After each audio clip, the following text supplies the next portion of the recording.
Suzanne Hutchins, what are your expectations for global markets in 2015? Will the U.S. lead again, or will Japan and Europe drag us down?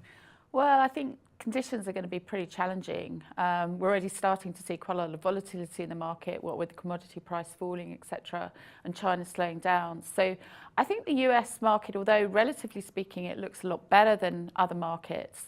A lot of that is actually fully priced in financial assets. And so, the US could come under some difficulty as Japan continues to slow and Europe still struggles.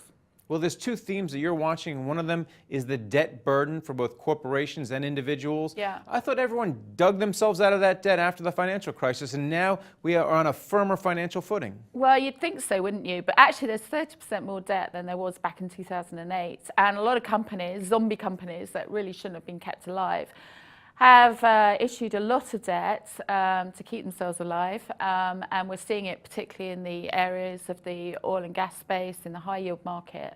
And I think a lot of those companies will actually start to come under quite a lot of trouble with the lower oil price and potentially could default.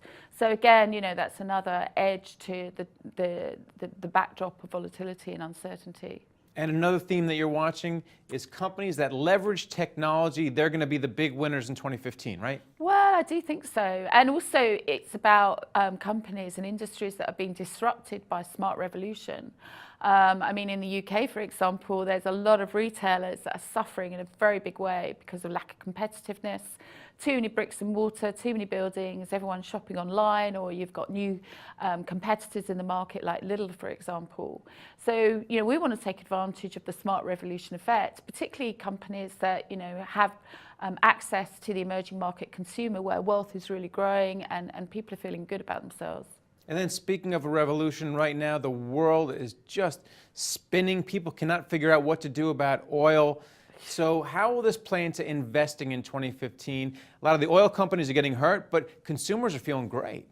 Yeah, well, at the end of the day, it does play into the consumer's pocket, and particularly in the US, where 70% of US spending, consumer spending, is down to the US consumer and benefiting from the oil price. So I think actually a lot of businesses and companies will actually do quite well. Obviously the airline industry has done really well out of the falling oil price. A lot of areas that are dependent upon oil, like Russia, etc., and Venezuela, can continue to really suffer. But I think a lot of the oil price decline as well is not just geopolitical, it is about the global slowdown. And it's one of the last few commodities that are left to really crater. All right, thanks a lot, Suzanne. Thanks, good to see you. And thank you for watching The Street.